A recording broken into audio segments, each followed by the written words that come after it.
Everyone, কি অবস্থা সবার? Welcome back to my daily blog.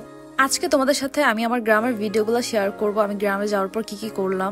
সকালে ঘুম থেকে উঠেই দিকে এত জোরে জোরে বৃষ্টি হচ্ছে, আর বৃষ্টি দেখেই তো মনটা একদম ভালো হয়ে গেল। অনেকক্ষণ দাঁড়িয়ে দাঁড়িয়ে বৃষ্টি দেখলাম। যতক্ষণ বৃষ্টি হয়েছে ততক্ষণ আমি দাঁড়িয়ে এখানে ছিলাম। নিচে এসে ফ্রেশ হওয়ার পরে দেখলাম যে মা পিঠা বানাচ্ছে। আমার সবচেয়ে যে প্রিয় পিঠাটা সেটা। আমার তো এই পিঠাটা খেতে খুবই মজা লাগে। মা নাস্তার জন্য সকালে বলবে যে রুটি বানাবে, পরে দেখেছে আমরা লেট করে উঠতেছি, তখন মা করে কি পিঠা বানায় ফেলে। আর আমাদের বাসায় সবারই এই পিঠাটা খেতে খুবই মজা লাগে। আমার জামাইরও এখন একটু একটু পছন্দ এই পিঠাটা। আর আমার জামাই যেটা লাইক করে আমার মা যেভাবেই হোক তাকে তো খাওয়াবেই।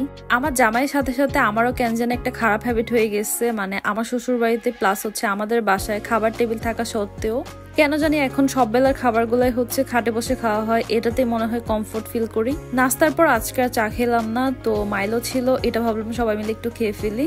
আগের দিন রাতে যখন বাইরে গিয়েছিলাম তখন অনেকগুলো চকলেট চিপস এগুলো নিয়ে আসছিলাম। আমার কাজিনরা বলতেছিল ওরা চকলেট আর চিপস খাবে, তো ওদেরকে বের করে দিচ্ছিলাম। আর আমার তো ছোটবেলা থেকে চকলেট চিপস এগুলো অনেক বেশি ভালো লাগে। এই পপার্স চিপসটা আমার যে কি ভালো লাগে, আমি তো সবসময় খেয়ে থাকি এটা।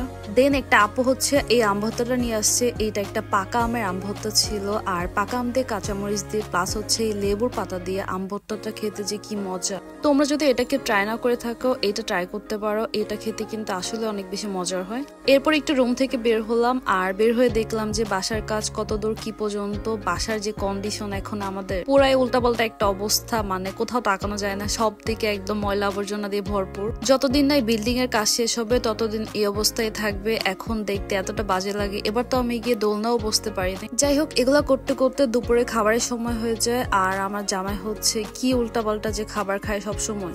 তার মেনুতে সবসময় সেম আইটেমই থাকে, যেটা দেখতে আমার সবসময় বিরক্ত লাগে। তাই এবার একটু ডিফারেন্ট আইটেমের খাবার দেওয়া ট্রাই করতেছি। রুই মাছ কে না খায়? আমার জামাই হচ্ছে রুই মাছটাও খাবে না, তো তার জন্য মা ভেজে দিছিল আর আমাদের জন্য হচ্ছে ভুনা করছিল। খাবার দাবার নিয়ে সে সবসময় এরকম উল্টাপাল্টা কাহিনী করবে। বিকেলে একটু আমি, আম্মু, আব্বু আর হচ্ছে আমার জামাই বের হয়েছিলাম। আমাদের বাসার কাজের জন্য দেখা যায় এভরিডে কোনো না কোনো জিনিসের নিড পড়তেছে, তো দেখা যায় এভরিডে আব্বুকে বের হতে হয়। আজকে যখন বের হবে তখন আমরা বাসায় ছিলাম, এই জন্য আমাদেরকে একসাথে নিয়ে বের হয়েছিল আব্বু। যা যা নেওয়ার দরকার ছিল ওগুলো নেওয়ার পর আমরা একটু খাওয়া দাওয়া করতে গেলাম। আর আজকে আব্বু আমার জামাইকে আমাদের এখানে মিষ্টিটা খাওয়াচ্ছিল। এখানকার এই মিষ্টিটাই সবচেয়ে বেশি মজার। এই মিষ্টি ছাড়া বাকি একটাও মিষ্টি আমার ভালো লাগে না। বাসায় এসে আবার হচ্ছে চা খেতে চলে যাই। দেন হচ্ছে বাসায় এসে দেখি আমার কাজিনরা হচ্ছে শাড়ি পরে ঘুরতেছে, মানে বাসার পাশে একটা হলুদ ছিল, ওই হলুদে ওরা অ্যাটেন্ড করছে, তো ওরা সবাই শাড়ি পরছে। মাশাআল্লাহ, ওরা এত বড় হয়ে গেছে বোঝাই যাচ্ছিল না। আর আমার কাজিনরা একটু পরপর এসে আমাকে জিজ্ঞেস করবে, আপু তুমি কিন্তু এবার যাবা না, তুমি কিন্তু এবার থেকে যাবা অনেক। সবাই শাড়ি পরে মজা করতেছে, আর ও পিচ্চি হচ্ছে এসে আমাকে সেম বায়না করতেছে। আর রাতে মা খাওয়ার জন্য বিরিয়ানি রান্না করছিল। মার হাতে বিরিয়ানি তো খুবই মজা খেতে, সো বিরিয়ানি খেয়েছিলাম। পরের দিন সকালে একটু আর্লি ঘুম থেকে উঠি, যার কারণে আমরা রুটিটা পাই। আমার জামাইয়ের কোনো বায়না নেই যে সকালে এটা খেতে হবে বা ওইটা খেতে হবে, তার একটা খেলেই হয়। খাওয়া দাওয়া শেষ করে একটু চা খেতে ইচ্ছে করছিল, এই জন্য একটু চা করে খাচ্ছিলাম। আর চায়ের সাথে আমি ডুবিয়ে ডুবিয়ে একটু বিস্কুট খাচ্ছিলাম। আমার মাঝে মাঝে এটা খেতে ভালোই লাগে।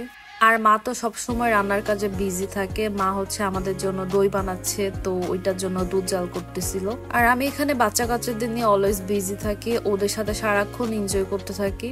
আমার কাজিন হচ্ছে ক্লে দিয়ে অনেক কিছু বানাচ্ছিল, তো আমি বানাচ্ছিলাম হচ্ছে ওদের ভাইয়াকে, মানে আমি একটা কার্টুনের মতো কিছু একটা বানাচ্ছিলাম, ওটা দেখাচ্ছিলাম এটা তোমার ভাইয়া। আর এই যে এটা ছিল মায়ের ফার্স্ট টাইম হচ্ছে দই বানানো। মা অনেক ভয়ে ভয়ে দই বানাচ্ছিল যে দইটা আসলে প্রপারলি হবে নাকি, সো একটু পরপর চেক করতেছি। এরপর বিকেলে আমরা হচ্ছে আরো কিছু চিপস নিয়ে বসে একসাথে খাচ্ছিলাম। বিকেলে বাইরে বসে বসে অনেকক্ষণ আড্ডা দিছে ওদের সাথে। এরপর সন্ধ্যা হয়ে যায়, তো আজকে সন্ধ্যার জন্য মা হচ্ছে পিঠা করতেছিল। আর এবার গ্রামে যে আমরা 3 দিন থাকছি, নর্মালি তো 1 দিন বা 2 দিন থাকা হয়, তো এবার গিয়ে অনেকদিন থাকা হয়েছে। 1 দিন বা 2 দিনের জন্য গেলে দেখা যায় তাড়াহুড়ো করে সবকিছু খাওয়া লাগে, বাট এবার একটু রিল্যাক্সে সবকিছু খাওয়া গেছে। আর এটা হচ্ছে আমার মায়ের হাতে বানানো দইয়ের ফাইনাল লুক। যদিও মার এটা ফার্স্ট টাইম ছিল, তাতেও তেমন একটা খারাপ হয় নাই। সন্ধ্যাবেলা সবাই মিলে একটু আড্ডা দিচ্ছিলাম। এইটা ছিল আমাদের লাস্ট ডে। পরের দিন সকালে আমরা ঢাকায় ব্যাক করব। এই তো এইগুলাই ছিল আমার এবারে গ্রামের অ্যাক্টিভিটিস গুলো। আই হোপ আমার ভিডিওগুলো তোমরা খুব এনজয় করবা। And don't forget to like, comment and share. Bye by.